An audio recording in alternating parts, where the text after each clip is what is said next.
Nous ont rejoint pour ce webinaire sur les journées de la Société colorectale chirurgicale américaine. Le congrès a eu lieu le mois dernier pendant 5 jours. Il était dématérialisé. Il était à l'heure de la côte pacifique, donc c'est-à-dire au milieu de la nuit. Et grâce à la collaboration et au soutien de Johnson & Johnson Santé Beauté France, nous avons réussi à envoyer 5 reporters qui ont passé des nuits blanches pour suivre ce congrès. Donc ils vont ce soir vous rapporter les points les plus importants du congrès. Étaient présents Amine Alam, Mathilde Aubert, Diane Meige, Guillaume Meurette, Laurent Ciprodis et moi-même. Et nous allons essayer de vous rapporter les communications les plus intéressantes parmi la multitude de celles qui ont été présentées. Donc on parlera de chirurgie colorectale et aussi de proctologie, puisque c'est inclus dans le sujet. Donc, différents thèmes seront évoqués, les troubles fonctionnels, la maladie diverticulaire, des généralités sur la chirurgie colorectale, la chirurgie proctologique, le cancer colorectal et associé, et nous finirons par la dysplasie et le cancer anal. Donc on va commencer par une pathologie fonctionnelle. Donc on peut lancer le diaporama. Donc les troubles fonctionnels anorectaux, et je vais vous présenter ce travail qui est un très gros travail multicentrique qui a été présenté en oral par Cavallaro. Il parle des séquelles fonctionnelles qui sont dues à la confection d'un réservoir iléo-anal après colectomie pour maladie inflammatoire digestive. Vous savez que les chirurgies de résection et notamment les montages post-résection donnent des séquelles fonctionnelles et on essaye d'identifier, d'isoler des syndromes originaux et c'est le LARS qui a été le syndrome le mieux documenté récemment. Et cette équipe, qui n'est pas celle de Lorberg, une autre équipe, s'est intéressée aux symptômes qui gênaient le plus les patients après confection d'un réservoir sur anastomose iléo-anale. Donc, quels étaient les symptômes importants pour les patients et en quoi ils retentissaient dans leur vie quotidienne. Donc, c'est un gros travail qui a inclus 217 patients, essentiellement c'était international, mais surtout des patients anglophones. Tous avaient une colectomie, une anastomose iléo-anale, un réservoir en J, et c'était des rectocolites ulcéro-hémorragiques pour la majorité d'entre eux. Faisait partie aussi du panel qui sélectionnait les items importants, 67 chirurgiens et 50 gastro-entérologues. Donc une méthode Delphi très poussée, plusieurs tours, 71 symptômes pour arriver à 12 symptômes. Vous en voyez 13 sur le tableau là, donc qui ont été cotés par les patients. Et puis après, les experts médicaux ont un petit peu interprété les réponses pour à la fin obtenir 7 symptômes prioritaires que voilà. Donc les symptômes qui étaient retenus en priorité par les patients comme étant les symptômes gênants après anastomose iléo-anale avec réservoir, c'était l'incontinence, les suintements, les besoins urgents, les selles fréquentes, la polykésie, la fragmentation des évacuations, les symptômes périanaux et les symptômes nocturnes. Et ce qu'il faut noter dans ce syndrome, c'est que par exemple les symptômes périanaux inconfortables n'étaient pas mentionnés du tout par les professionnels, ni les chirurgiens, ni les gastro-entérologues. Et c'est les patients qui les ont retenus comme importants, qui les ont même mis dans les 7 symptômes les plus importants. Donc c'est intéressant d'avoir ce syndrome qui est bien défini, avec des symptômes définis par les patients, des conséquences dans la vie de tous les jours. Il faudra qu'il sera traduit de façon plus élégante en langue française si on veut l'utiliser, mais quelque chose qui est un outil important pour aider les patients à savoir ce qu'est une anastomose iléo-anale avec réservoir. Donc, dans ces syndromes, la fréquence et le retentissement des symptômes sont souvent sous-évalués. Notre vision chirurgicale n'est pas toujours superposable à celle des malades et il est intéressant de faire des inventaires des symptômes à l'aide des patients. Donc, je laisse la parole à Laurent Ciprodis. Les bons et les mauvais candidats. Et vous savez qu'aujourd'hui, le seul moyen de déterminer si la méthode fonctionne dans le traitement de l'incontinence fécale, c'est de tester les patients. Eh bien, cette équipe s'est intéressée au devenir non pas à court terme, comme c'est le cas dans la plupart des essais publiés, mais aux résultats à long terme en fonction de caractéristiques cliniques simples. Et ils ont pu observer ainsi que, par exemple, parmi toutes les indications d'incontinence fécale pour des troubles donnés, certaines ont finalement un assez mauvais résultat à long terme. Et je cite pour cela les malades qui ont un traitement par radiothérapie, les patients qui ont un prolapsus du rectum, qui peuvent avoir un bon résultat immédiat, mais finalement un assez mauvais résultat à 3 ans. Il en est de même pour les LAR syndrome. Et finalement, l'autre donnée qui est importante, c'est de constater que les malades les moins âgés tirent le bénéfice durable le plus long, que les hommes semblent avoir un résultat fonctionnel un peu meilleur que les femmes et que les sujets qui ont un IMC supérieur à 30 tirent finalement un résultat un peu moins bon que les autres à 3 ans. Diapositive suivante. Cette même équipe s'est intéressée aux malades qui, du fait de complications ou de complications douloureuses, infectieuses ou rupture du matériel, ont fait l'objet d'une réimplantation. La question que posaient ces auteurs était de savoir si les malades qui étaient réimplantés tiraient un bénéfice comparable en termes d'efficacité dans le temps.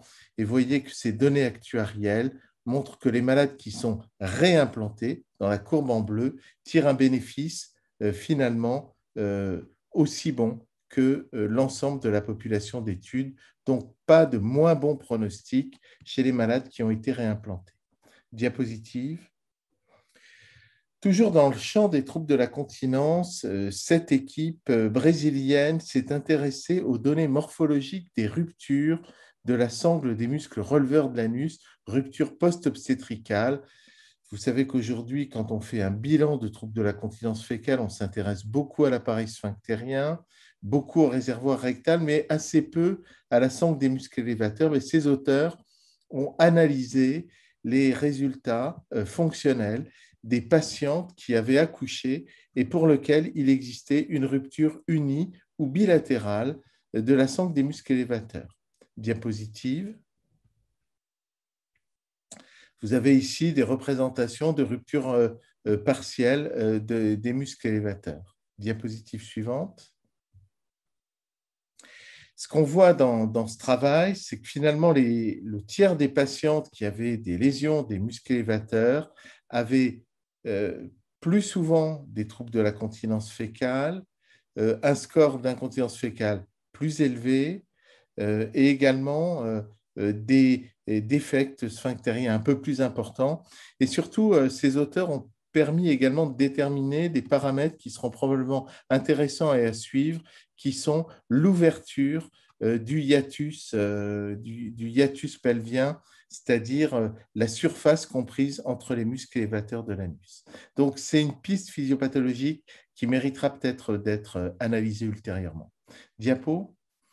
Dans le champ des troubles fonctionnels, ce petit travail a rapporté également les données des injections de toxines botuliques pour améliorer les troubles de l'évacuation chez les malades dysynergiques. Vous savez qu'on a tous des expériences de patients qui échouent à une prise en charge classique, rééducative et laxative. Et finalement, ces patients pourraient être des candidats à l'injection de toxines botuliques afin de diminuer le gradient de pression recto-anal et améliorer les troubles de l'évacuation. Eh bien, les scores sont finalement améliorés à court terme et s'améliorent, et cette amélioration se maintient finalement assez bien au cours du suivi, mais je trouve moi personnellement que la quantité d'effets rapportés et le petit effectif de ce travail en limitent un peu la portée. Diapo. Ça, c'est plus moi. Suivante. Bonjour à tous. Donc, diapositive suivante, s'il vous plaît. Je ne vois pas les diapos. Ah oui, c'est bon. Donc, je vais présenter les diapositives de Mathilde Aubert, qui travaille dans le même service que moi en chirurgie digestive à la Timone à Marseille, mais qui est actuellement envoyée en mission pour un congrès sur une plage et donc ne peut pas présenter ses diapositives. Donc, elle a suivi les topos sur les diverticulites et le premier topo qui l'a intéressé est celui de la place de la cœlioscopie pour la chirurgie diverticulaire, y compris chez les sujets âgés ou les sujets morbides. Diapositive suivante, s'il vous plaît.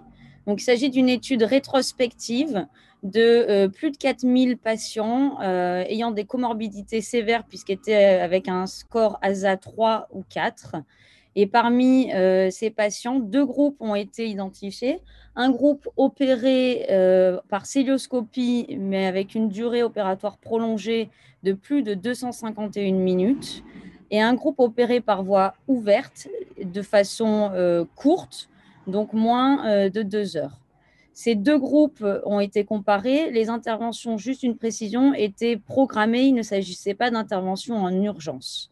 Et lorsque les 2 groupes ont été comparés, donc cœlioscopie longue versus chirurgie ouverte courte, on s'apercevait que la morbidité globale était malgré tout significativement diminuée dans le groupe cœlioscopie, même si elle était longue. Vous voyez, 24% de morbidité globale versus 41% entre les 2 groupes.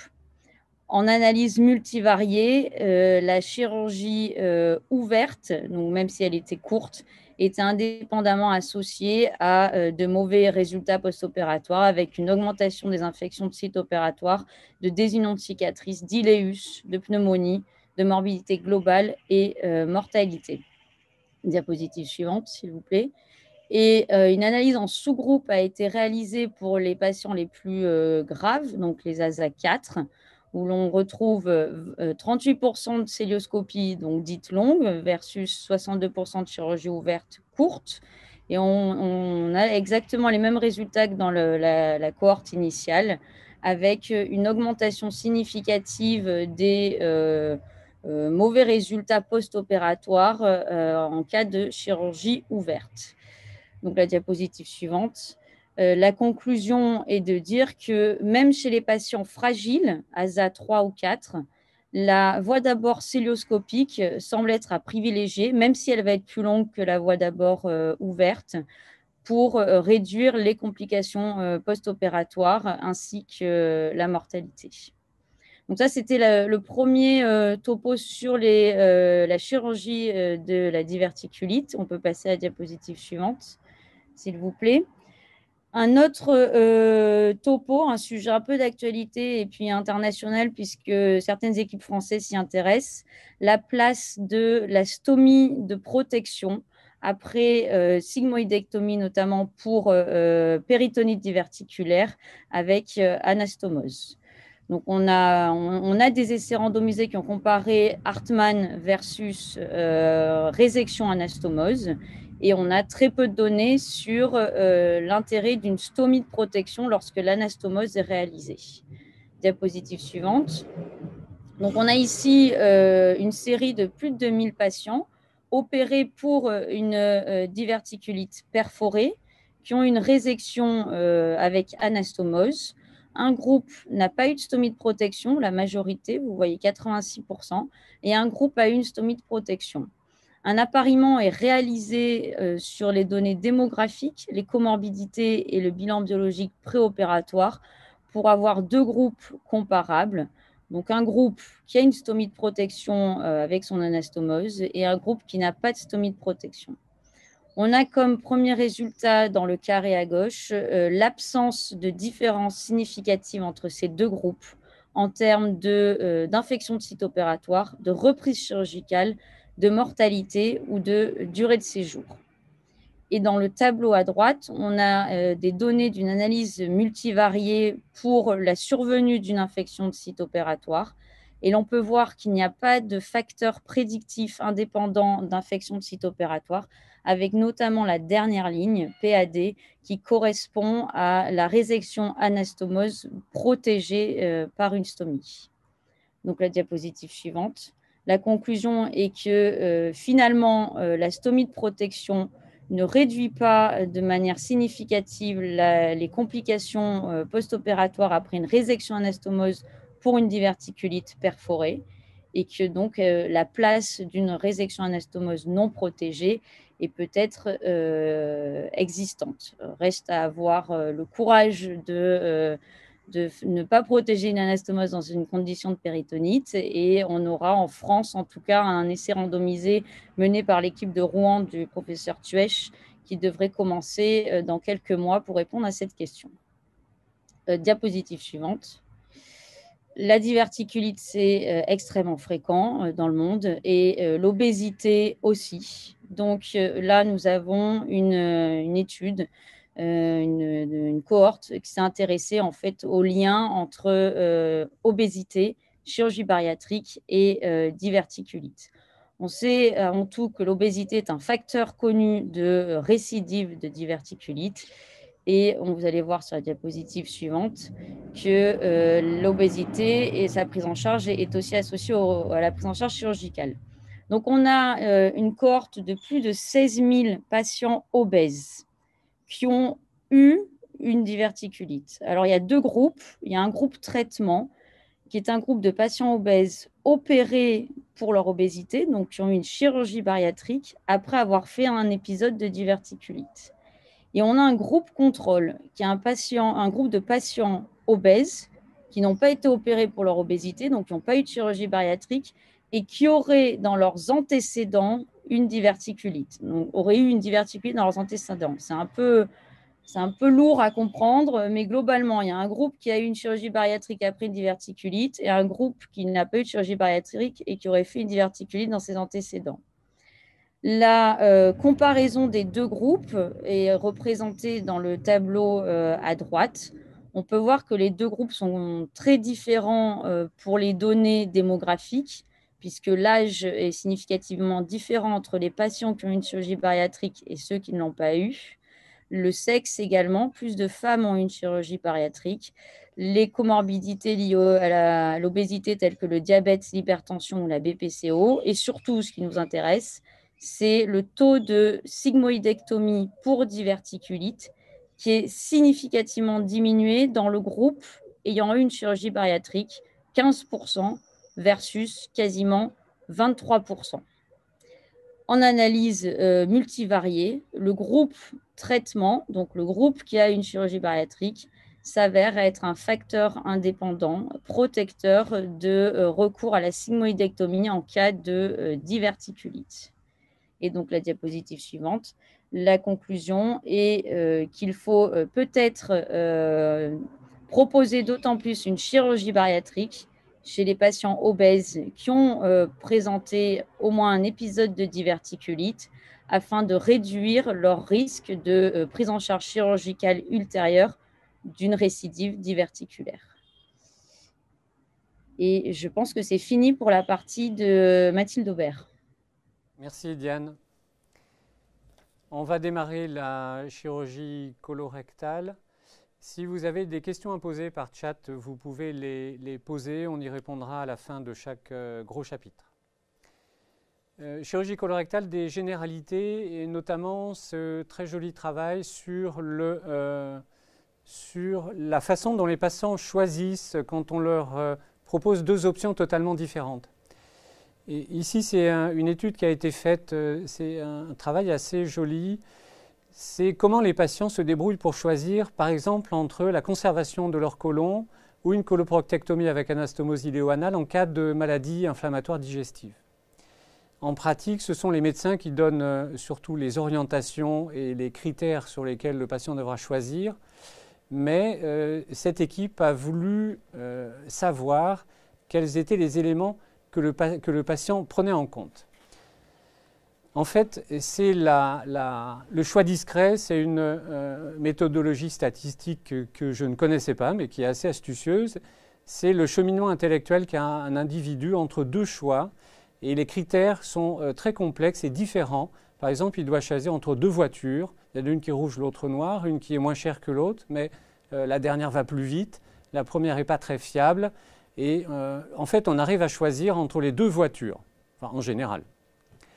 Et là, ils ont dressé donc la liste des critères qui permettaient de choisir entre conservation du côlon et proctectomie et coloproctectomie avec anastomose iléo-anale en cas de maladie inflammatoire. Ils ont interrogé 73 patients. Il y avait des patients qui étaient en stomie, d'autres qui étaient sous biothérapie, d'autres qui avaient une anastomose iléo-anale.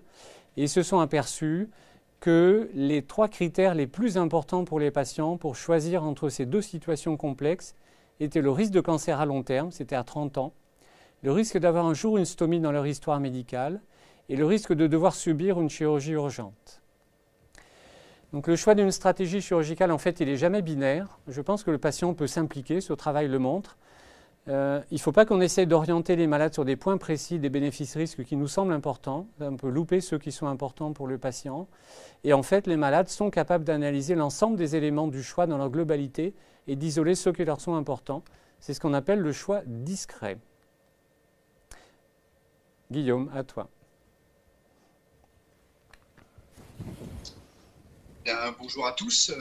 Un grand merci de nous donner l'opportunité de partager ce webinaire. Moi, je voulais commencer en disant que c'est quand même une longue tradition au sein de la SNFCP, Proctos, de pouvoir bénéficier, de partager une fois par an ce congrès aux États-Unis.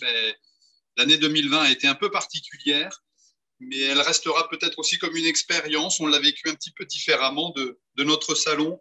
J'ai trouvé que l'équipe entre Diane, Mathilde, Laurent, François et Amine, voilà, tout le monde a joué le jeu en horaire décalé. Et ça a peut-être été l'occasion, voilà, de nouer des liens un peu différents et puis d'assister au congrès de façon aussi un peu différente. Alors, je vais revenir sur la présentation et sur la première étude. J'ai choisi en fait 3 thèmes qui, moi, m'ont un peu disons, impressionné au cours de ce congrès. Le premier thème, et j'y reviendrai dans le message, c'est une étude qui évaluait la difficulté d'accès aux soins, plutôt les différences d'accès aux soins ou de qualité d'accès aux soins selon la race des patients qui étaient soumis aux soins. Alors, cette étude a été permise d'abord parce qu'on dispose aujourd'hui, ce qui est assez récent dans les congrès nord-américains, de grands registres, on va dire académiques nationaux, c'est-à-dire qui relèvent de l'État fédéral. Donc, on commence à avoir des populations de patients qui sont très importants. Et j'ai trouvé que le côté ethnique et accès aux soins était peut-être un peu nouveau, en tout cas était très présent cette année. Alors, cette étude a évalué entre les populations afro-américaines et non afro-américaines les différences en termes d'accès aux soins dans le traitement du cancer colorectal, avec le taux de complications chez ces patients. Alors, diapositive, c'est assez intéressant parce que d'abord, le registre est important, puisqu'il y a un peu plus de 460 000 patients qui ont été inclus. Et la population afro-américaine représentait 11%.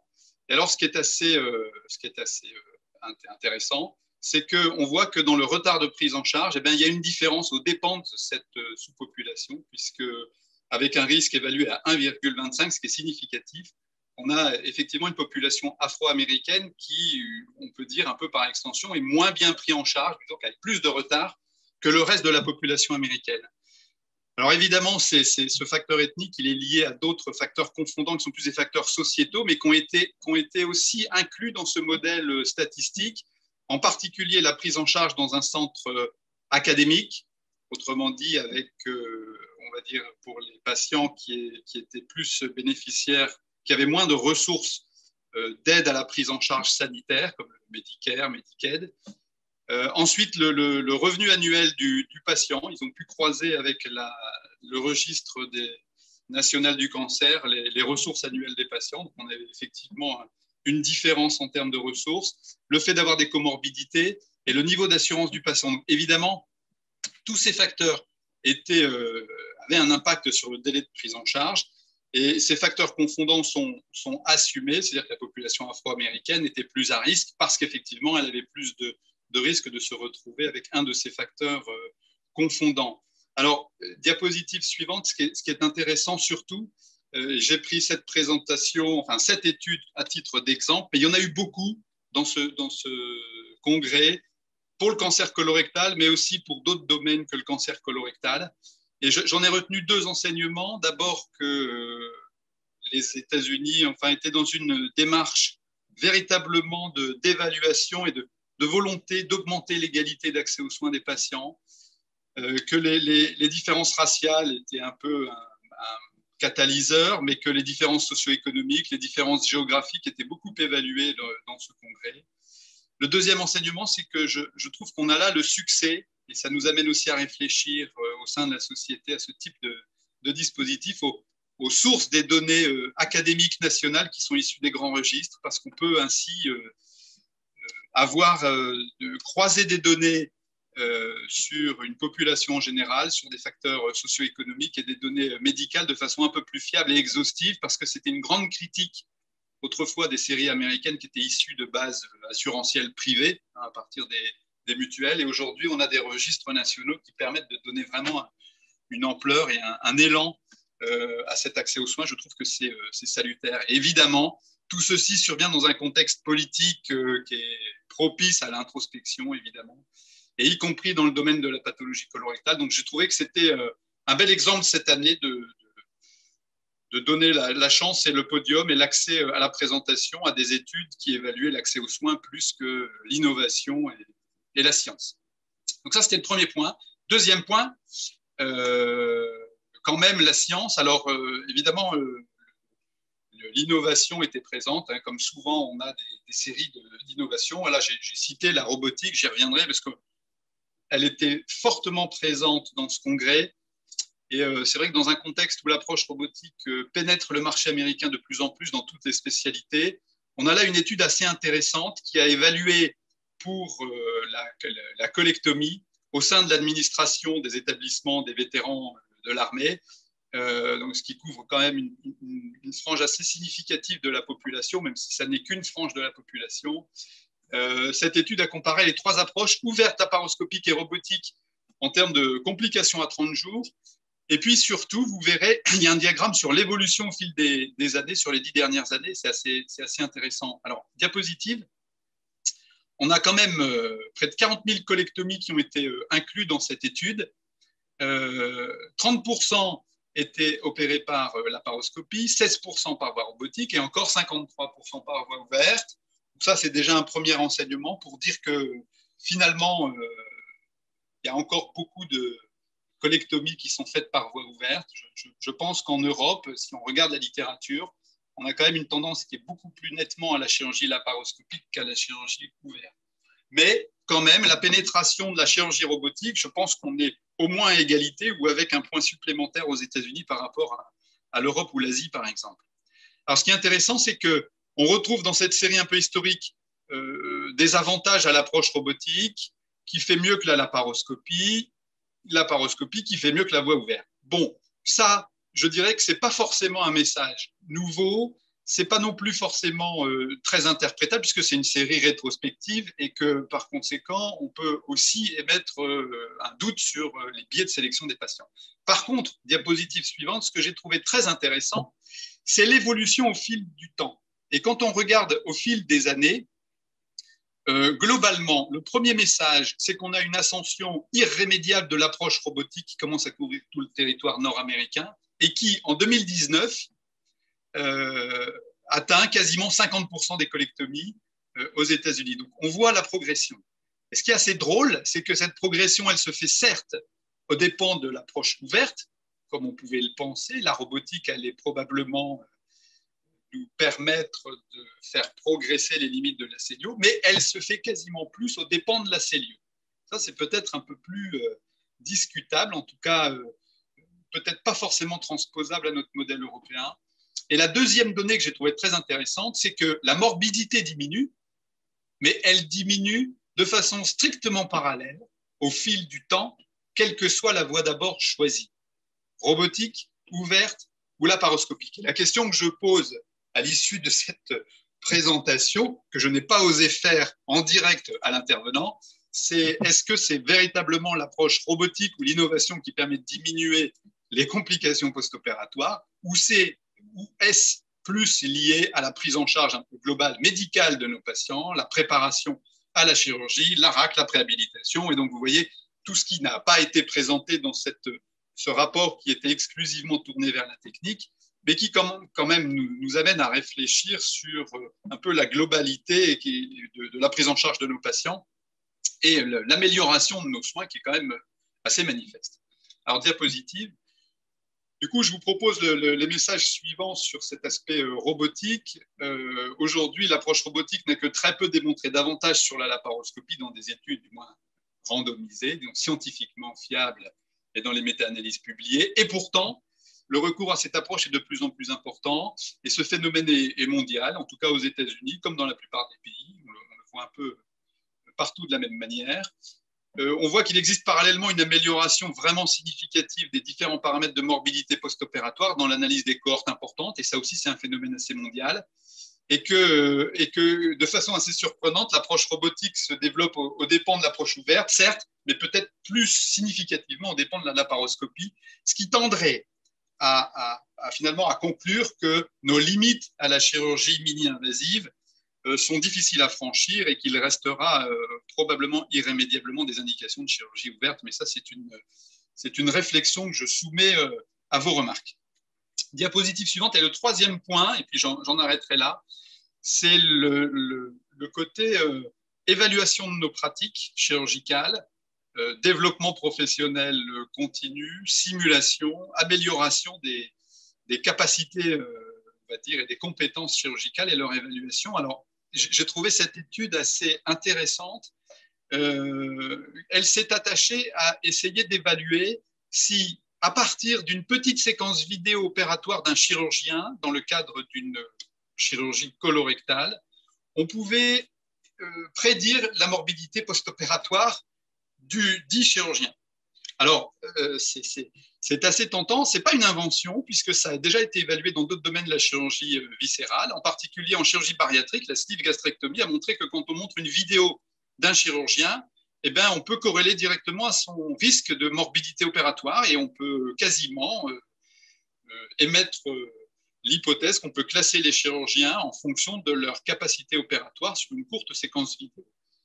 C'est vrai aussi pour la chirurgie pancréatique et la duodéno-pancréatectomie céphalique. Donc, deux exemples, l'une d'une chirurgie très réglée, l'autre d'une chirurgie très complexe techniquement. Alors, la question était de savoir si ça pouvait aussi être transposé à la chirurgie colorectale. Alors, évidemment, en arrière-plan, on a l'accréditation, le remboursement, une véritable élaboration de politiques d'évaluation des chirurgiens, au-delà des institutions elles-mêmes. Alors, évidemment, j'ai écouté avec beaucoup d'intérêt cette présentation. Diapositive. Alors, pour quand même faire durer un peu le suspense, 21 chirurgiens colorectaux dans un même État, c'était l'État du Michigan, se sont portés volontaires et ont donc adressé une vidéo de leur choix, non montée, c'est-à-dire en vie réelle, de 20 minutes, sur une procédure de leur choix, qui était une résection colorectale mini-invasive, laparoscopique ou robotique.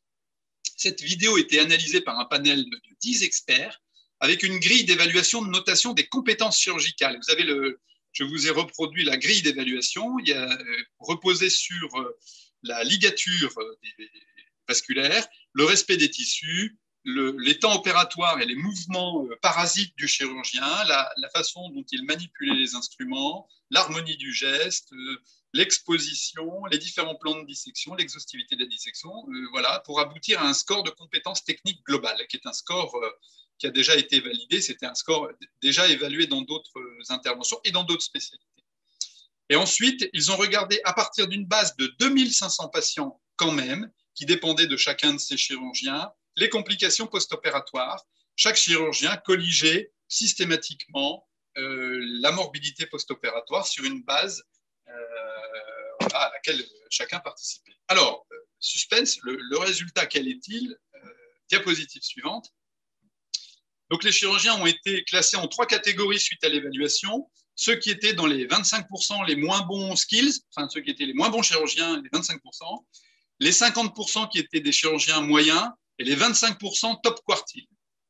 Et eh bien, finalement, première information, quand on évaluait les chirurgiens en fonction de leur catégorie, eh bien, ils n'étaient pas tous on va dire, à égalité en termes de type de patients pris en charge, et notamment en termes de comorbidité, donc ce qui induit un peu un biais, mais ce biais statistique a été levé un peu artificiellement, mais en essayant de stratifier quand même selon la comorbidité des patients. Eh bien, l'information principale est qu'il n'y avait aucune différence en termes de morbidité médicale ou chirurgicale, et étaient listés les embolies pulmonaires, les complications thromboemboliques, les complications infectieuses, urinaires, respiratoires et les complications directement liées à l'acte chirurgical, les infections de sites opératoires. Et donc, cette étude est négative. Autrement dit, les suites opératoires ne dépendent pas de l'acte opératoire du chirurgien dans ce domaine de chirurgie colorectale. Alors, diapositive suivante. Le principal message est que, donc, a priori, une analyse d'une simple vidéo chirurgicale ne permet pas si elles permettent d'évaluer de façon fiable les compétences du chirurgien, elles ne permettent pas de prédire les suites opératoires des patients du dit chirurgien. Et au contraire de ce qui a pu être démontré pour la duodénopancréatectomie céphalique ou bien pour la sleeve gastrectomie, on peut penser quand même que l'acte de colectomie est aussi, ça va rejoindre un petit peu les discussions techniques qu'on avait sur l'étude précédente, lié à d'autres facteurs que le facteur purement technique chirurgical, que peut-être que dans les colectomies interviennent dans les suites opératoires de façon plus significative eh bien, la prise en charge du patient, le fait d'avoir bien géré en préopératoire les différents paramètres qui étaient susceptibles d'influencer les suites opératoires. Et donc, ma conclusion est que les assurances ne sont pas encore prêtes d'attribuer un score de complications en fonction des chirurgiens. Et je me dis que finalement, modestement, peut-être n'est-ce pas une mauvaise chose. Voilà, je crois que j'en ai terminé avec les 3 messages que je souhaitais discuter. Merci Guillaume. Donc on va passer au chapitre de la chirurgie proctologique. Je n'ai pas résisté à la tentation de vous proposer un papier du Dr Garg. Le Dr Garg, c'est un chirurgien colorectal indien qui est très prolifique, qui publie énormément et qui a notamment fait la promotion d'une technique de traitement des fistules anales par drainage de l'espace intersphinctérien. Alors, il n'est pas le seul parce que la LIFT ou d'autres techniques agissent sur l'espace intersphinctérien en tablant sur le fait que c'est la voie de diffusion principale des fistules complexes. Et le Dr Garg, lui, a revu des patients qui avaient une suppuration qui avait diffusé dans la paroi musculaire du sphincter, donc des suppurations à diffusion intramurale. Et on ne dit pas intersphinctérienne et c'est exprès. Il s'est aperçu en fait que sur ces 36 patients qui avaient une IRM, il y en a 20 qui avaient été drainés par voie endorectale, donc c'était des suppurations, ce qu'on appelle intersphinctériennes classiques, et il y en a 16 qui avaient dû drainer par la fosse ischio-rectale, et le profil d'évolution de ces fistules était un petit peu différent, puisqu'elles s'étendaient assez souvent par des diverticules dans la même fosse, dans la fosse ischio-rectale par laquelle ça a été drainé. Et il s'est aperçu, en relisant les IRM, qu'il y avait donc, des fistules avec, sur la partie gauche de votre écran, des fistules avec une diffusion dans l'espace intersphinctérien classique, mais aussi des fistules avec une diffusion dans un espace qui n'est pas décrit dans la littérature, qui est entre le fascia musculaire externe et le sphincter externe. Donc plus à l'extérieur que l'espace intersphinctérien. Et ça représente quand même 16 sur les 36 patients qui avaient a priori un abcès limité à l'espace intramural. Donc c'est une nouvelle voie de diffusion des abcès intramuraux qu'il ne faut pas négliger parce que la voie d'abord ne sera pas du tout la même si on veut les drainer. Ça sera une voie d'abord par la fosse ischio-rectale. Et ça ressemble un petit peu à ces schémas issus de l'hôpital Léopold Bellan où on voit à gauche un abcès intersphinctérien drainé donc par voie endorectale et un abcès toujours avec un espace de diffusion sur ce schéma dans l'espace intersphinctérien, mais qui est peut-être en fait beaucoup plus externe. On n'avait pas d'IRM et d'échographie très poussée à cette époque, et on le draine plutôt par l'extérieur. C'est la différence qu'on a apprise entre les intramuraux superficiels et profonds. Et en fait, il y aurait peut-être un nouvel espace de diffusion qui n'est pas intersphinctérien, mais qui est plutôt extrasphinctérien, mais contenu dans le fascia. Donc, la suppuration intramurale, c'est toujours un espace clé de diffusion, mais qui n'est peut-être pas limité à l'espace intersphinctérien. L'abord chirurgical n'est pas évident, donc on peut s'aider de l'IRM et il faut imaginer donc, ces nouveaux espaces de diffusion quand on se lance à opérer ces patients. Le but étant d'éviter d'impliquer le sphincter dans une mise à plat quand on peut l'éviter. Je laisse la parole à Amin Alam qui va continuer pour la chirurgie proctologique. Bonsoir à toutes et à tous. Je me présente Amin Alam, gastro-entérologue et proctologue au groupe hospitalier Paris-Saint-Joseph de Paris. Donc la première présentation, c'est concernant le LIFT dans la prise en charge des fistules anales complexes de Crohn. Diapositive suivante. Donc l'atteinte anopérinéale est retrouvée chez environ 17 à 50% des patients ayant une maladie de Crohn. L'incidence, comme vous le savez, augmente avec le temps, avec un taux d'incidence de 21% à 10 ans et qui atteint 26% environ à 20 ans. Il existe plusieurs techniques d'épargne sphinctérienne, dont la LIFT, qui est la ligature d'une fistule par voie intersphinctérienne. Cette technique a été utilisée largement que ce soit pour les fistules non chroniennes avec un taux de guérison entre 57 et 94% selon les études, mais aussi pour les fistules dans le cadre de la maladie de Crohn avec un taux de guérison entre 40 et 68%. Diapositive suivante. Donc, l'étude menée, elle englobe 46 patients ayant une maladie de Crohn et qui étaient opérés de lift avec un traitement médical optimisé. La moyenne d'âge était de 34 ans, 40% des patients étaient de sexe masculin, le suivi moyen était de 33 mois. Concernant l'analyse unie et multivariée, un seul facteur prédictif est sorti, c'est le tabac. En fait, le tabac est un facteur prédictif d'échec de la technique de lift avec un P de 0,02. Les autres caractéristiques de la maladie de Crohn, que ce soit la durée de la maladie, les antécédents de proctite ou la proctite lors de la chirurgie, la localisation de la maladie de Crohn ou les biothérapies préopératoires n'étaient pas des facteurs prédictifs ni de succès ni d'échec. Pour cette technique, le taux de guérison global était de 65% selon cette étude et les échecs étaient détectés dans l'année suivant la chirurgie.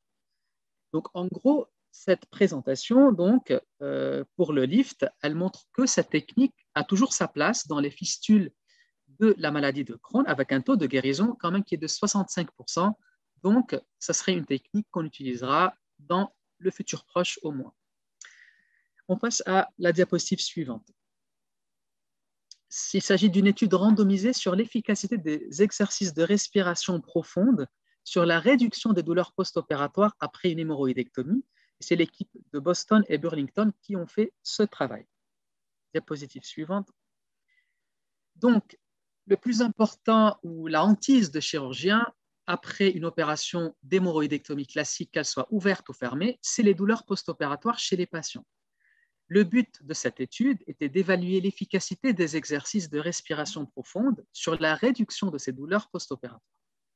Ils ont inclus en total 101 patients divisés en deux groupes. Le premier groupe, c'était 47 patients et c'était des patients ayant eu des exercices de respiration profonde en plus du traitement classique post-opératoire. Et l'autre groupe, c'était le traitement classique et il englobait 62 patients.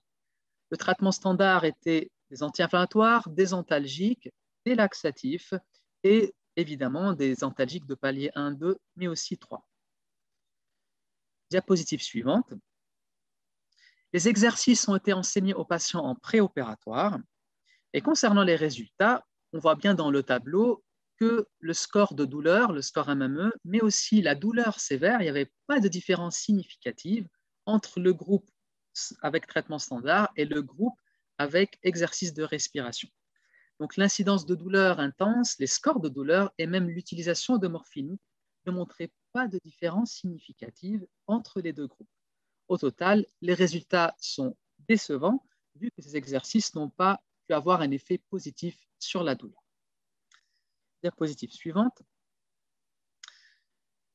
L'équipe de Washington a réalisé une étude pilote sur l'impact de la toxine botulique sur le contrôle de la douleur post-opératoire suite à une hémorroïdectomie, mais aussi suite à une THD. Diapositive suivante. Donc, cette étude pilote, le but, c'était de voir l'impact de l'injection de toxine botulique sur les douleurs post-opératoires après une chirurgie hémorroïdaire, que ce soit la chirurgie d'hémorroïdectomie ouverte ou fermée, mais aussi la technique de ligature artérielle sous contrôle Doppler avec mucopexie. Elle a inclus 21 patients, dont 13 ont subi une hémorroïdectomie et 8 patients ont eu un THD.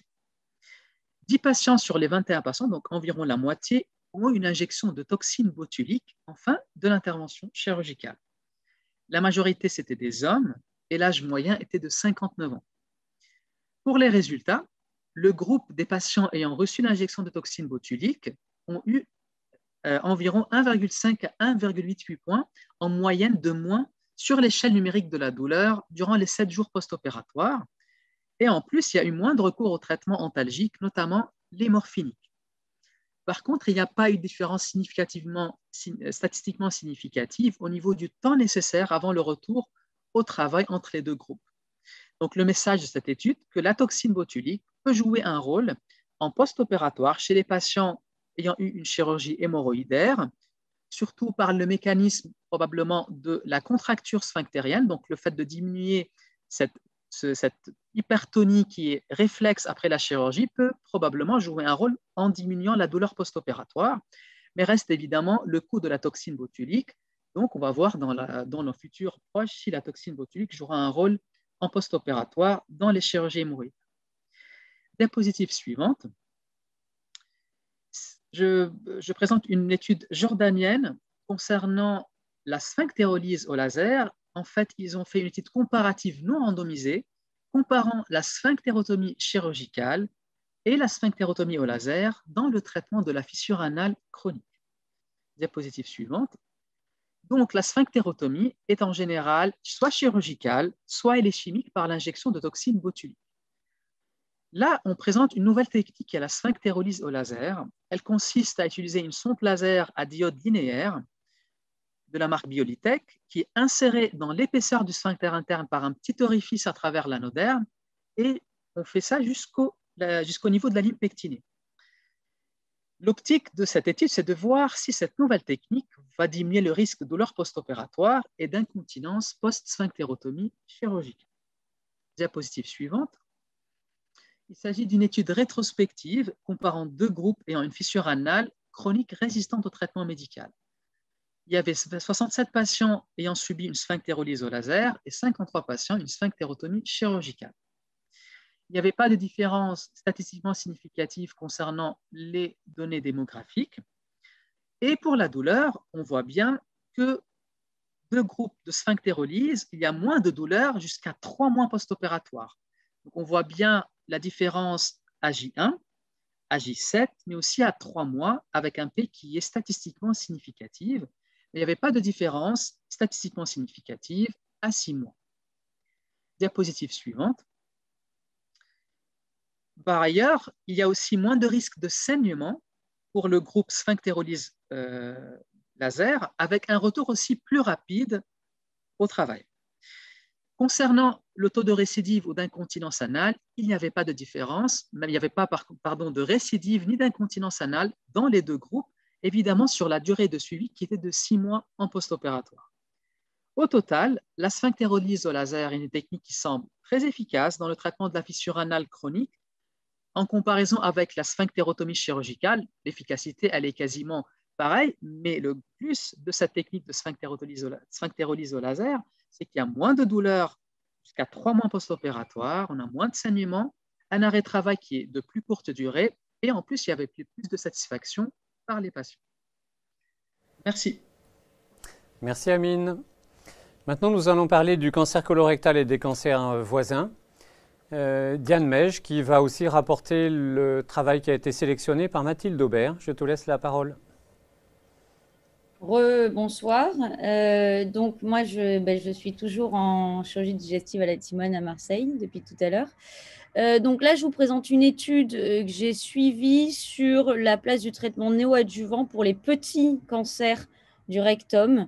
Petits cancers du rectum, c'est les CT2, N0, M0. Donc, c'est une étude rétrospective sur 3 ans qui a comparé un groupe ayant été opéré d'emblée de ce petit cancer du rectum et un groupe qui a reçu un traitement néoadjuvant, a priori par radiothérapie, et puis qui a ensuite été opéré. Ces deux groupes de patients étaient comparables en termes de données démographiques et nous avons ici des premiers résultats en termes de données chirurgicales. On peut voir que les deux groupes présentaient une différence significative en termes de type de chirurgie, avec la nécessité d'une amputation abdominopérinéale plus fréquente dans le groupe ayant eu un traitement néoadjuvant, puisque nous avons 67% d'amputation versus 57% lorsque la chirurgie était faite d'emblée. Ce résultat est lié à une localisation plus basse, on le verra dans la diapositive suivante. Je voulais juste préciser que les suites opératoires étaient comparables entre les deux groupes, même s'il y avait eu un traitement néoadjuvant, alors que l'on peut toujours redouter des complications plus fréquentes. On a donc sur ce tableau, alors je ne sais pas si c'est flou pour vous, mais globalement, ce qu'on peut voir, c'est que la première ligne rouge, c'est une différence significative entre les deux groupes en termes de localisation, avec significativement plus de petits cancers du rectum situés dans le bas rectum, à moins de 5 cm, et ce qui explique très probablement la nécessité d'une amputation abdominopérinéale. Et le résultat qui est probablement le plus intéressant dans ce travail, c'est le fait que sur la pièce opératoire, sur l'analyse histologique définitive, il y avait 30% de patients qui étaient finalement d'un stade T3 ou T4, quel que soit le traitement réalisé, donc chirurgie d'emblée ou traitement néoadjuvant, puis chirurgie, et 14% de patients qui étaient avec un envahissement ganglionnaire alors qu'ils étaient initialement N0. Donc, cette étude montre également, je ne vous en ai pas parlé, mais quand même un taux de réponse complète de 19% après un traitement néoadjuvant, ce qui est d'ailleurs soulevé par les auteurs dans la conclusion. Mais ce qui est très important, je pense, à noter dans ce travail, c'est qu'il y a finalement une sous-estimation du stade T, notamment, pour ces patients étiquetés petits cancer du rectum T2, N0, M0. Et donc, on peut aller à la diapositive suivante, qui est de dire que finalement le stade préopératoire ne diffère du stade définitif, avec un tiers des patients qui avaient finalement un stade T3 ou T4, alors qu'ils étaient annoncés T2 initialement. Donc, méfiance sur cette sous-estimation. Et finalement, ça renforce l'intérêt d'un traitement néoadjuvant, d'autant plus qu'il a permis une réponse complète dans 19% des cas, ce qui permettrait de développer la stratégie de conservation d'organes. Cette étude, elle a quelques limites. Elle est, bon, certes rétrospective, mais surtout, il nous manque des données sur le traitement néoadjuvant lui-même et surtout des données de survie, ce qui est absolument indispensable en cas d'une telle étude. On peut passer à la diapositive suivante. Donc là, c'est un travail sur le cancer du côlon suivi par Mathilde. Et donc, pour les cancers du côlon, stade 2. On sait qu'il y a une discussion sur l'intérêt d'un traitement, cette fois-ci adjuvant, dans les stades 2 associés à un mauvais pronostic, avec des facteurs tels que les tumeurs peu différenciées, la présence d'emboles vasculaires, la présence d'engainement périnerveux, un stade T4, des marges de résection envahies, une tumeur perforée ou une tumeur en occlusion et moins de 12 ganglions sur la pièce opératoire. L'objectif de ce travail était de s'intéresser en fait au rôle cumulatif de ces différents facteurs de mauvais pronostic. Et donc, on peut aller dans la diapositive suivante, où l'on a donc beaucoup de malades, plus de 65 000 patients, qui étaient donc des patients avec opérés d'un cancer du côlon stade 2, avec des facteurs de mauvais pronostic renseignés. Les facteurs de mauvais pronostic renseignés étaient le stade T4, l'existence d'un engainement périnerveux, moins de 12 ganglions analysés ou une tumeur peu différenciée. Nous n'avions pas tous les facteurs de mauvais pronostic connus. 4 groupes ont été déclinés. Le groupe stade 2 sans facteur de mauvais pronostic, le groupe stade 2 avec un facteur de mauvais pronostic, le groupe stade 2 avec au moins 2 facteurs de mauvais pronostic, et puis un groupe de patients stade 3. Et ce que l'on peut voir clairement sur la courbe de survie, c'est que la survie globale comme la survie relative à 5 ans était significativement diminuée pour les patients qui avaient un facteur ou au moins 2 facteurs, et ce, même par rapport à un stade 3. Donc, si on détaille un peu plus, on voit sur la courbe que la courbe du haut en bleu, c'est les stades 2 sans facteur de risque, qui ont une meilleure survie, heureusement, que les stades 2 avec un facteur, donc c'est la courbe rouge, et surtout les groupes avec un stade 2 et au moins 2 facteurs de mauvais pronostic qui sont inférieurs au groupe stade 3. Diapositive suivante. Les auteurs se sont ensuite intéressés au cas particulier de la tumeur peu différenciée, en prenant donc les patients stade 2 qui avaient une tumeur peu différenciée par rapport à d'autres stades 2 qui étaient T4 ou des stades 2 avec engainement périnerveux ou des stades 2 avec moins de 12 ganglions analysés. Et on peut observer une diminution significative de la survie globale et relative à 5 ans des patients stade 2 qui avaient comme facteur de mauvais pronostic unique le stade 4, l'engainement périnerveux ou moins de 12 ganglions analysés par rapport à la tumeur peu différenciée. En d'autres termes, le facteur tumeur peu différenciée ne semble pas être le facteur de moins bon pronostic par rapport aux 3 autres comparés. Et donc, diapositive suivante. La conclusion est de dire que la TNM basée sur la différenciation en stade sans prendre en compte les facteurs pronostiques a peut-être ses limites, que les facteurs de mauvais pronostic ont un effet cumulatif sur la diminution de la survie, et ce, notamment par rapport au stade 3, ce qui est quand même très intéressant. Et puis, on peut quand même soulever le problème qu'il n'y avait pas tous les facteurs de mauvais pronostic connus qui étaient considérés dans cette étude. Et donc, on peut passer aux diapositives suivantes. Donc là, on change un peu de domaine puisqu'on passe sur des tumeurs beaucoup plus rares, qui sont les tumeurs rétrorectales. Donc j'étais très heureuse de suivre pendant ce congrès américain 3 présentations sur le sujet, puisqu'il s'avère que j'ai eu l'occasion au cours de cette année notamment de réaliser un recueil multicentrique français avec Mathilde Aubert notamment sur les tumeurs rétrorectales.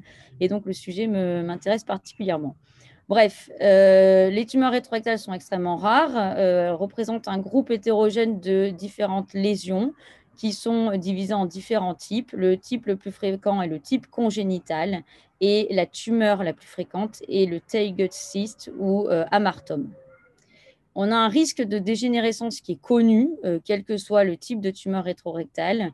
Il y a également un risque de complications septiques et ces 2 arguments poussent à une prise en charge chirurgicale systématique de ces tumeurs qui sont cependant dans la majorité des cas bénignes, ce qui pose vraiment le problème d'une bonne sélection des patients qu'on pourrait éventuellement surveiller. Donc, on a 3 communications. Diapositive suivante. La première était en fait une présentation assez brève au sein d'un symposium sur les tumeurs bénignes et malignes autour de l'anus globalement. Et donc, la personne qui présentait ce symposium a fait un aparté sur la place de la biopsie dans la prédiction de malignité, notamment des tumeurs rétrorectales. Et on peut voir comme résultat une comparaison entre la biopsie et l'imagerie avec des données de sensibilité et spécificité extrêmement bonnes avec la biopsie, qui pourtant fait souvent discuter. Diapositive suivante. On retrouve là l'équipe de la Mayo Clinic qui a déjà publié une belle série sur le sujet. Et donc, cette fois-ci, la Mayo Clinic rapporte une expérience de 133 patients opérés d'une tumeur rétrorectale. Vous avez à gauche le détail de tous les types de tumeurs rétrorectales avec la tumeur la plus représentée, comme je vous disais, l'amartome ou le Tayge cyst qui est à gauche dans le groupe congénital. Et puis l'autre tumeur souvent retrouvée, le schwannome, dans la colonne du milieu. L'imagerie permettait une prédiction bénin-malin de 96% et la biopsie a été concordante dans 88%, donc des résultats un petit peu moins bons que sur ce qui avait été présenté lors du symposium, mais qui restent tout à fait corrects. Diapositive suivante. L'équipe de Mayo Clinic a donc rapporté sur ces 133 malades des complications post-opératoires de 30%, avec une augmentation significative des complications post-opératoires dans le groupe malin, mais sans surprise, puisque les tumeurs rétrorectales malignes peuvent des fois nécessiter des résections assez larges, ce qui va donc avoir des conséquences sur les suites opératoires. Des taux de résection R0 autour de 93%, similaires entre les deux groupes. Et surtout, ce qui est très intéressant, c'est le taux de récidive, 12%, avec 8% de récidive dans le groupe des tumeurs rétrorectales bénignes et 30% de récidive dans le groupe des tumeurs rétrorectales malignes. Diapositive suivante. On arrive ici à la troisième communication sur le sujet, cette fois-ci vraiment ciblée sur la tumeur rétrorectale la plus fréquente, donc le Teigen cyste. Et l'on peut voir que dans cette série de patients opérés, alors on a toutes les données préopératoires dans le tableau, avec notamment des tumeurs symptomatiques chez un patient sur 2 globalement, un recours à l'IRM et ou au scanner dans la majorité des cas, un détail sur le type de chirurgie, mais le résultat le plus intéressant, c'est qu'on a une malignité retrouvée sur la pièce opératoire de 8% et un taux de récidive de 5,5%. Diapositive suivante. Les auteurs ont ensuite comparé, ont essayé de retrouver des facteurs prédictifs de malignité au sein de ces tumeurs Teigen cyste. Et l'on peut voir que parmi les variables testées, âge, sexe, caractère hétérogène sur l'imagerie, symptômes ou taille de la tumeur, aucun n'était significativement associé à une malignité sur la pièce opératoire. Et pour ce qui est des complications post-opératoires, il n'y avait pas non plus de variables significativement associées à la survenue d'une complication post-opératoire. Diapositive suivante.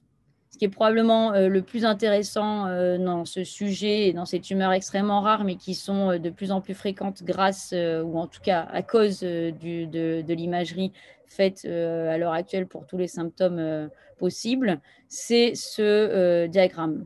Ce diagramme de prise en charge qui en fait considère 3 critères. Un critère radiologique d'aspect kystique ou hétérogène, un critère de taille avec un cut-off à 3 cm et le caractère symptomatique. Et l'on peut voir qu'avec des Teigen cystes, en fonction de ces 3 critères, on va soit privilégier un traitement non chirurgical si nous avons une tumeur purement kystique, de moins de 3 cm asymptomatique, donc complètement à gauche de l'arbre décisionnel, avec tout de même une surveillance régulière. Et pour les autres cas de figure, on va privilégier bien entendu un traitement chirurgical et éventuellement une biopsie en cas de lésion hétérogène. Diapositive suivante. Pour ce qui est du type de chirurgie, eh bien, le choix de la voie d'abord se fait classiquement en fonction de la localisation par rapport à la 3e vertèbre sacrée, avec une voie d'abord plutôt abdominale pour les lésions situées au-dessus, une voie d'abord plutôt postérieure pour les lésions situées en dessous, et puis après, ça dépend de l'expérience de chaque chirurgien, mais surtout une surveillance à maintenir, même pour les lésions bénignes, du fait du risque de récidive. Et donc, diapositive suivante. La conclusion est de dire que c'est de plus en plus à la mode, puisque tout le monde s'y intéresse, que la biopsie peut servir notamment en cas de lésion hétérogène ou de doute diagnostique, et que la tumeur la plus fréquemment rencontrée, donc le Teigen cyste, peut être surveillée lorsqu'on a quelqu'un d'asymptomatique avec une petite tumeur qui est purement kystique. Sinon, il faut privilégier une chirurgie, mais du fait du risque de dégénérescence dans 8% des cas, et surtout prévenir le patient que malheureusement, il y a un risque de récidive d'un patient sur 10, y compris pour les formes bénignes. Et donc, j'en ai terminé avec cette partie sur les tumeurs rétrorectales. Merci Diane. Je laisse Laurence Liprodis conclure ce feu d'artifice. Il va nous parler des dysplasies et du cancer de l'anus. À toi Laurent. Merci François. Alors moi j'ai des grosses difficultés Voilà, je retrouve mes diapositives. Alors, sur la dysplasie, bien sûr, c'est aussi un sujet à la mode. Et finalement, eh bien, une des questions qui était portée par cette équipe brésilienne était de savoir comment essayer de déployer ou d'utiliser des tests de triage pour optimiser les stratégies de dépistage des cancers de l'anus. Et pour ça, ils se sont reposés sur une étude prospective menée auprès de 364 patients consécutifs inscrits à un programme de dépistage de la dysplasie. La prévalence des dysplasies de haut grade était 17%. Diapositive suivante. Et ces auteurs ont analysé finalement les performances diagnostiques de la cytologie, des tests virologiques qui permettent d'identifier tous les HPV de haut risque, la combinaison de ces deux tests avec une cytologie anormale et des HPV à haut risque, et puis une nouvelle approche qui tiendrait compte soit d'une cytologie normale avec des HPV 16 et 18, soit une cytologie anormale avec des HPV à haut risque, soit des lésions cytologiques significatives de type LZIL ou HZIL. Ce qu'on voit, il faut peut-être revenir en arrière, s'il vous plaît, et ce qu'on voit dans ce tableau, c'est que finalement, les performances diagnostiques sont à peu près comparables, sauf quand on embrasse beaucoup plus de considérations, comme l'algorithme qu'il testait là. Mais moi, ce que je vous demande de retenir, c'est surtout l'excellente valeur prédictive négative de ces tests. Finalement, quand on a une cytologie normale ou qu'on n'a pas d'HPV à haut risque, mais finalement, on a assez peu de risques d'évoluer vers un cancer invasif. Diapo suivante. Travail très intéressant également qui s'est attaché à analyser la dysplasie dans une population très particulière de diabète de type 2. Alors, pourquoi avoir analysé cette population d'études? C'est parce qu'on a un certain nombre de données dans la littérature qui suggèrent que la metformine pourrait avoir des vertus antitumorales aujourd'hui observées, mais non parfaitement comprises. Et donc, cette étude cas témoin a analysé la prévalence de la dysplasie de haut grade en fonction de la présence ou non d'une prescription de metformine. Le premier résultat de cette grosse étude cas témoin, cas contrôle, est de montrer que les malades qui sont sous metformine ont un risque réduit d'AIN de haut grade par rapport au cas contrôle. Diapositive suivante. Et il montre également que les odds ratios diminuent en fonction de la posologie de la metformine et de la durée de prescription par rapport au groupe contrôle. C'est-à-dire qu'on aurait peut-être un effet propre de la metformine sur le développement de la dysplasie de haut grade. Donc, une histoire à suivre. Diapositive suivante. Ces auteurs, une équipe connue, new-yorkaise, celle de Stephen Goldstone, s'est intéressée, lui, au traitement de la dysplasie de haut grade. Vous savez que ce traitement est vraiment difficile à envisager parce que la dysplasie de haut grade est le plus souvent multifocale, là où les traitements visant à traiter des lésions macroscopiques sont souvent localisés. Eh bien, ces auteurs ont testé l'efficacité d'une méthode de radiofréquence, c'est-à-dire le système Barix, qui est habituellement utilisé pour le traitement de la dysplasie de haut grade de l'œsophage. Et bon, la méthodologie est assez similaire et il rapporte les résultats chez 40 patients. Diapositive suivante. Et ce qu'il montre dans ce travail, c'est que finalement, probablement, cette stratégie a une place. Mais le travail le plus intéressant, ça a été d'évaluer le nombre de malades qui récidivent au cours du suivi, récidive qui imposait le retraitement des patients. Et ce qu'on voit dans ce travail, c'est que le fait de retraiter les patients de façon assez précoce à 3 et à 6 mois diminue de façon significative les récidives.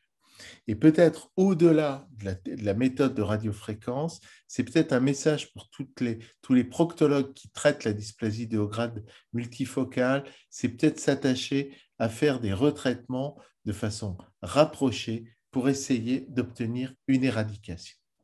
Diapositive. Vous voyez ici les courbes de récidive des patients Et on voit bien que c'est dans la première période de suivi que les récidives surviennent. Diapo. Alors, un travail également intéressant qui s'est attaché à la corrélation entre certains marqueurs sanguins et la survenue de la dysplasie de haut grade et le cancer invasif. Et pour cela, ils se sont intéressés à 3 marqueurs sanguins simples, qui est le rapport neutrophile sur lymphocyte, le rapport plaquette sur lymphocyte et un indice nutritionnel pronostic qui associe plusieurs facteurs un peu plus complexes que je ne vous demande pas de retenir. Mais sur ces rapports sanguins très simples, ils ont essayé de corréler la survenue d'un cancer invasif chez des malades vivant avec le VIH ayant de la dysplasie anale. Diapositive. Et ce qui montre dans ce travail, c'est que bien sûr, les antécédents de condylomano sont associés de façon multivariée au risque de cancer du canal anal, mais parmi les 3 marqueurs sanguins simples qu'ils ont utilisés, un marqueur semble intéressant, c'est le rapport neutrophile sur lymphocyte, et quand ce seuil est supérieur à 1,63, il semble être prédictif de cancer de l'anus avec une sensibilité relativement élevée et une spécificité un peu moins. Donc, ça, c'est peut-être un petit message dans le suivi des personnes à risque vivant avec le VIH. Les modifications des ratios neutrophiles et lymphocytes peut être un facteur d'alerte de survenue d'un cancer invasif. Diapositive. Enfin, et je crois que c'est mon dernier travail, le dernier travail que je vais vous rapporter, c'est la survie des malades présentant un carcinome épidermoïde HPV induit de stade 1 et 3 dans une énorme base de données qui a eu l'avantage de mixer l'ensemble des carcinomes épidermoïdes HPV induits du canal anal et pas uniquement des populations MSM ou des populations d'hommes vivant avec le VIH. Et vous voyez qu'on avait 60% de femmes.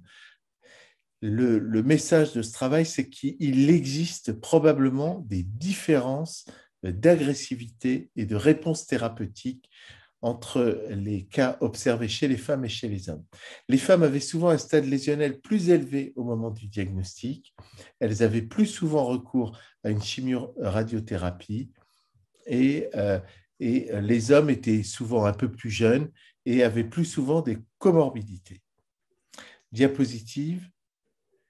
Ce que montre ce travail, c'est que si les taux de survie à 1 an n'étaient pas très différents chez les hommes et chez les femmes, en revanche, le taux de survie à 5 ans était significativement plus important chez les femmes que chez les hommes, un peu comme si ces femmes qui avaient des stades plus évolués avaient une meilleure réponse et un taux de survie meilleur que les hommes à 5 ans. Diapositive. Je crois que j'en ai fini. Merci Laurent. Eh bien, je vous remercie tous pour ce moment très agréable et très instructif que nous avons passé ensemble. Je voulais à nouveau remercier mes collègues reporters pour ces nuits courtes qu'ils ont passées à suivre ce congrès, pour ce gros travail rédactionnel qu'ils ont fait. Je remercie le laboratoire Johnson & Johnson Santé Beauté France qui nous a permis de faire diffuser les rapports de congrès, donc sous forme de lettres par newsletter et dans la revue les jours du congrès, par ce webinaire et bientôt par une lettre de Proctos assez exhaustive sur ce congrès très intéressant. J'espère que nous pourrons renouveler l'expérience et cette collaboration, notamment pour le congrès européen en septembre. Très bonne soirée.